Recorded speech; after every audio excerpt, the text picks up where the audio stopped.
I have failed my way to having an 8-figure company because when you don't reach for failure, you play very, very small, and there is no growth that comes out of playing small.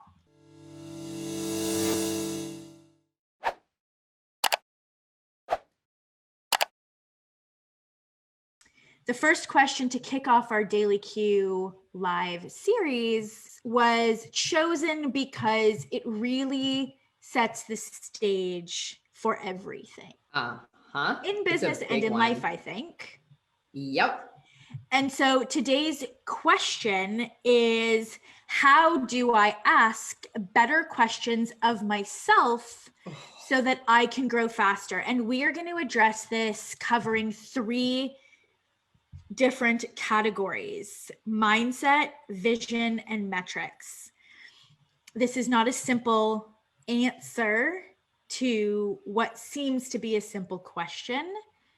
And I love this question because it really promotes a growth mindset. It really promotes this idea that I don't know what I don't know.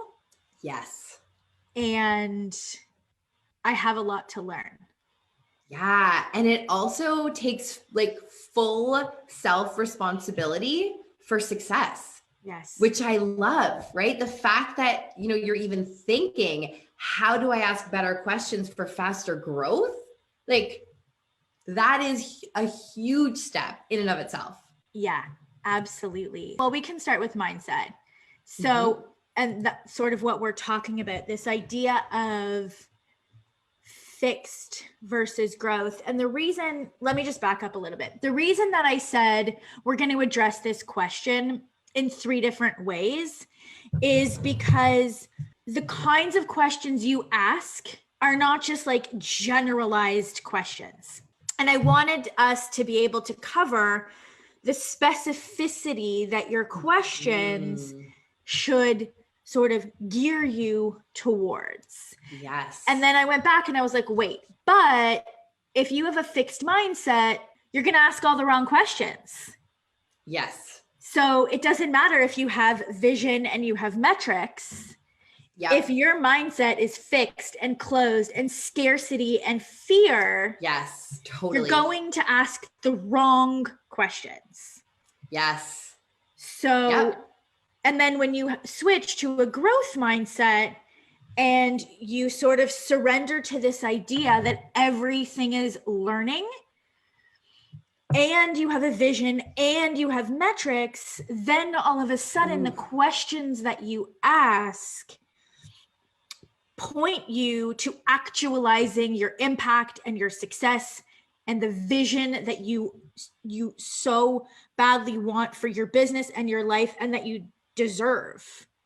Yes. And so when we were talking about how to answer this question, we were like, oh, but we should start here, but we should start there. And I was like, we have to start with this idea of having a growth mindset versus a fixed mindset.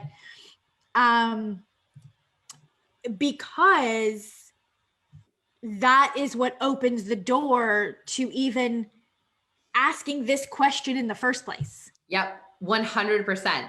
If you have a fixed mindset, you don't even get to the important questions. You shut yourself down at like level 1. Yes. Yeah. And I would say too that, to ask yourself, so if we're talking about, okay, how do you ask better questions of yourself? Where I would start is I would evaluate do you have a fixed mindset or do you have a growth mindset? Yeah. And the way to know if you have a growth mindset is how you feel about and the way that you sort of understand and appreciate failure. Totally.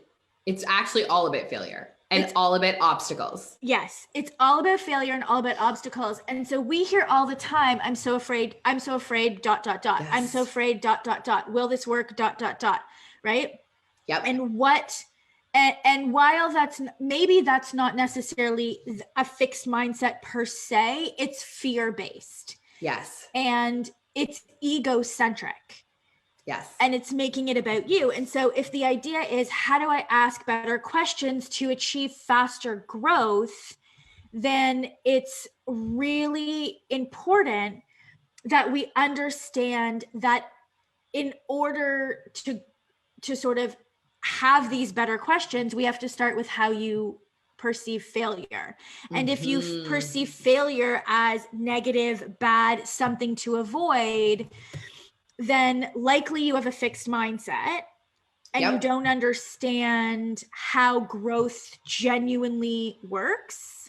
And therefore, there's no point to really even talk about how to ask better questions, because if the questions are, how do I avoid failure?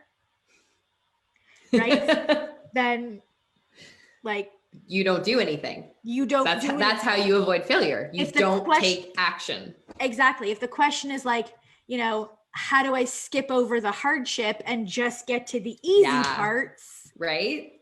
Then good luck to you. And so when we're talking about asking better questions, we want you to start with this concept of failure and reaching for failure. And that means that you are stretching your abilities and your capabilities, because growth comes out of failure. Every time. There really isn't many learning lessons in success. Yeah. You achieve success after you fail. It's so true. It's so true. And I would actually go further and say, if you accidentally achieve success the first time you do something, you actually set yourself up for a really tough failure after, because you likely can't replicate it. You likely don't know what caused the success. It was likely like a fluke, for lack of better words. And then because you had the success first, when you have the next failure, it's so much harder to take. Yes. Right? So striving for that initial failure is actually, in my opinion, better than striving for initial success. Yes. Because when you're striving for initial failure, or failure in general, and I don't know, like failure, this word in and of itself. Yeah. It's like, you want to like recoil, like you want to, failure bad. No, failure good.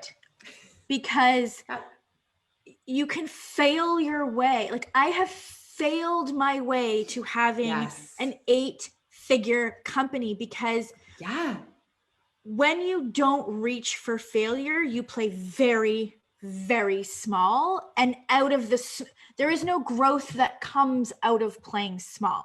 So when we're talking about asking better questions for faster growth, we have to start and look at, question yourself.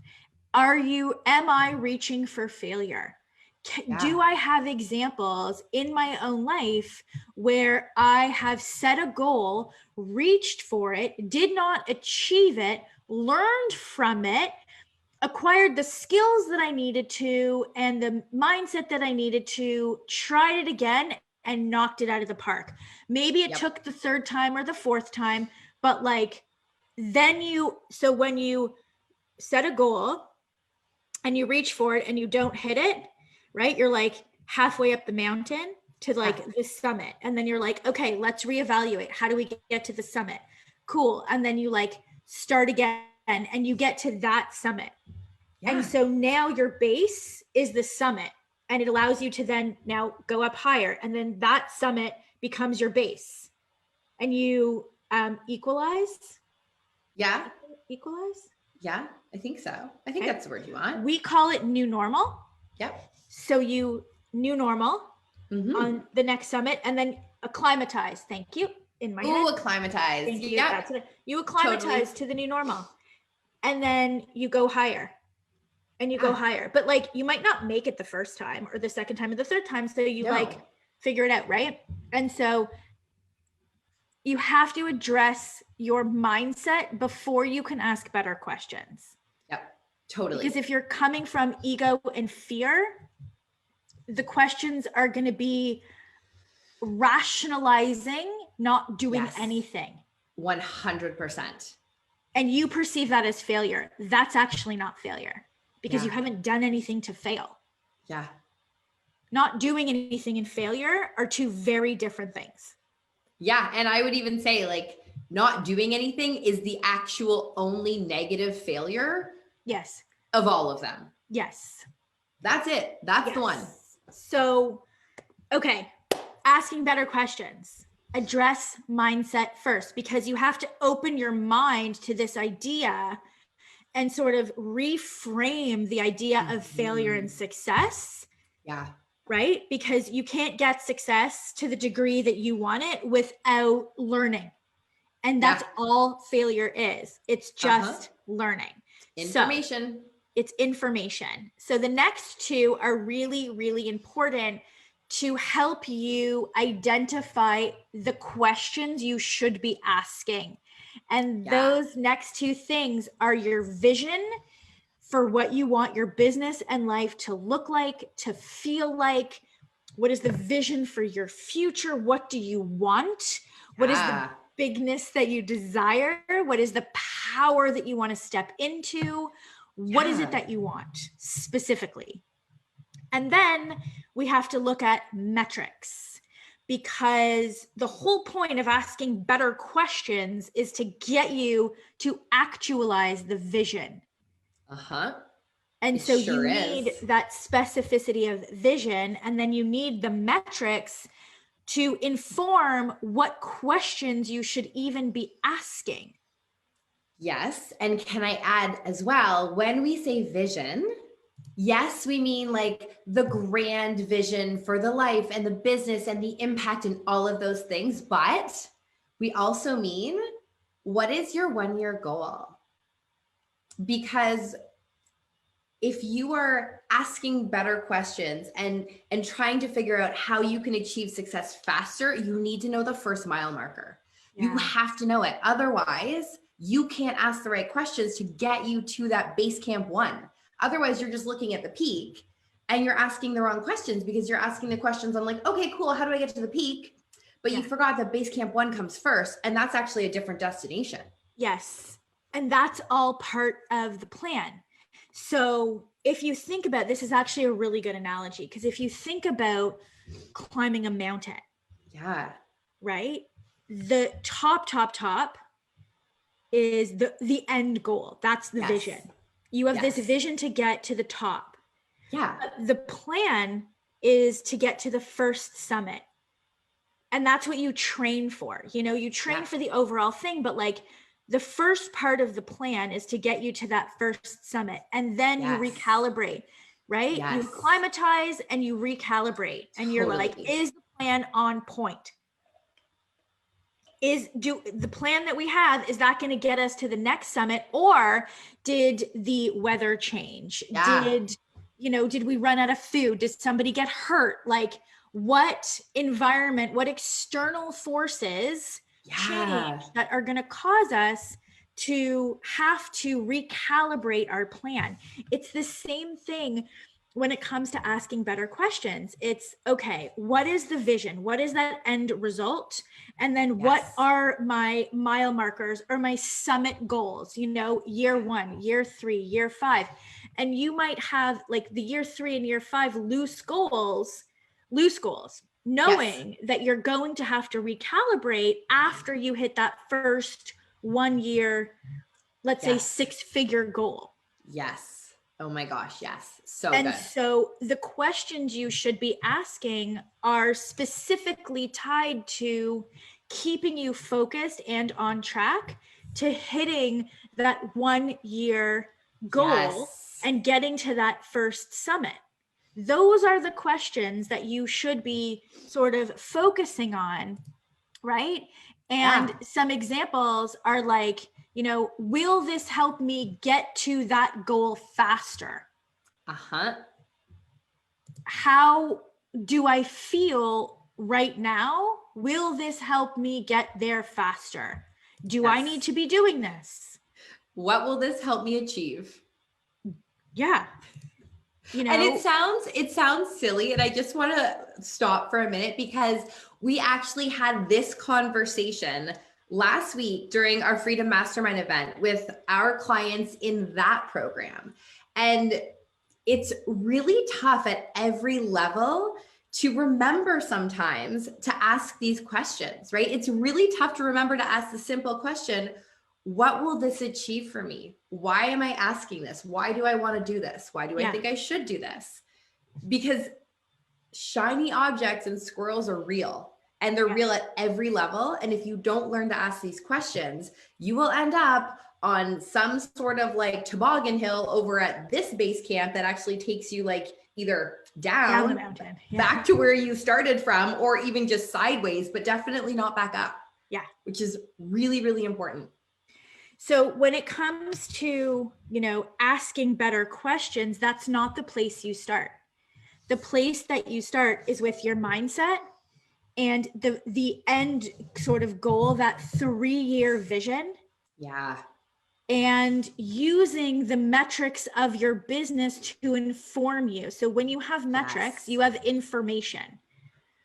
You have number of leads, you have, growth of your audience, you have growth of your email list, you have, the number of sales calls you need to book, the number of conversations you need to have. You have specificity. When you have metrics, you have specificity. And then you can ask yourself the questions of, what should I be doing right now? Yes. To propel me forward to hit the audience growth I need, the calls booked goal I need, the sales conversions I need. What should I be doing right now that will lead me to those goals? Yeah. Do I have the skills to achieve these goals? Yes. What if this was easy? What would it look like? It's my favorite question of all time. Yep. What if it was easy? What would it look like? Because it opens your mind up to solutions versus saying, this is so hard, this is so hard, this sucks. Yes. Oh my gosh. Yes. Right? Yeah. And what do I need in order to achieve X? Yeah. You need equipment. You need equipment. You don't just come equipped to climb a mountain. Yes. You don't. Human beings need to go buy things like the shoes that like stick to the ice, right? You need that. You need a winter parka. Yeah. You need the hats and mitts and probably a goat. Yeah. You need a goat. You need a goat. You need a goat. You don't just have one. Acquire the goat. And if you don't have answers to the acquire the goat, if you don't have answers to the questions, that is when you ask yourself, would this be a smart investment? Yes. And, would this be, okay, so if this is the vision that I have, and yes, I'm open to growth and I'm, excited to fail forward. Yes. And these are the goals that I've set. And I've asked myself, do I have the skills? Do I have a plan? Am I focusing on the things that are going to get me to achieve these specific goals? Is there a straight line that I can follow? And if you don't know how to get yourself there, or if the questions that you're asking, help you to surrender to the fact that you don't really know what you're doing, which bravo, like that's what the question should open you up to. Yes. Then you ask yourself, okay, if this is the vision and these are the goals, and I don't know how to get myself up the mountain to the first summit, would it be an advantageous investment to invest in the coaching now, the mentorship, the training, the skill acquirement now, so that I don't die on my way up to the summit? Yes, it's so important, because really think about it. If you were to decide that you wanted to climb Everest, like you were going to climb Everest, you would not assume and put like this weird expectation on yourself that you should just be able to go ahead and do it without research, without like hiring somebody, a Sherpa, without like doing all of the, like, you wouldn't do that. And it's so interesting to me that in the same vein, we decide we're going to create this amazing company, business, life. And we're like, oh, and I should just come equipped with the skills to do that. Right. Why don't I just know how? I must be terrible and destined for complete failure. Might as well not even try. Right. Business is a skill set acquired like anything else. It's a skill set. It's a skill set, and it requires constant training. Yes. And so when we're talking about asking better questions, that is not sort of a standalone answer. It's a really good question, but there's 3 parts to it, which is, do you have a growth mindset? Yep. Do you have a vision and very clearly defined goals? And do you have the metrics that can provide you with information? If we go back to that one last time before we wrap it up, that, climbing the mountain, you're going to have an oximeter, right? You're going to take your respiratory rates. You're going to take your blood. As you're ascending, right? Up and up and up, you're going to have metrics. You're going to have information. You're going to have, the temperature. You're going to have your heart rate. You're going to wear the monitor. You're going to have all of this information to inform you how to get to the next level. It's no different in business. It's no different in business. And so when you have the information, then you can say, okay, what would be the path of least resistance? How do I get to that next goal? Is what I'm working on right now going to push me towards the goal or pull me away? Do I have the skills to get there, or do I need to acquire more training? Is there something in my belief system that feels really uncomfortable in my body that would block me from acquiring the skills, practicing the skills, and executing the skills that I need to get to that next goal? Those are the types of questions you should be asking, not which font should I use? Or, do I build a website on Wix or WordPress? Those types of questions will not get you to that 6-figure first summit or to 7 figures. But I feel like when you're on your way to your 7 figures, you ask better questions. Yes, you've already hit that summit peak. Yes. So let us know in the comments. The number one question that you feel you should be asking yourself right now. And I'll give you a hint. There's 3 actually. Do I have clarity of vision? Do I have clarity of vision? Do I have the skill sets, the training, the mindset to get myself there? And how willing am I to do the work? To fail forward. Yeah, that's it. So it's not a simple answer to a seemingly simple cue, but that's our answer. And if you want support with this, if you're thinking about investing and you're wanting mentorship and training and skills, we would love to chat with you. You can go to thewbh.com/fast track, and we can have a convo about skills and starting and growing online. We will be back again tomorrow with another daily Q. Bye, everybody. Bye.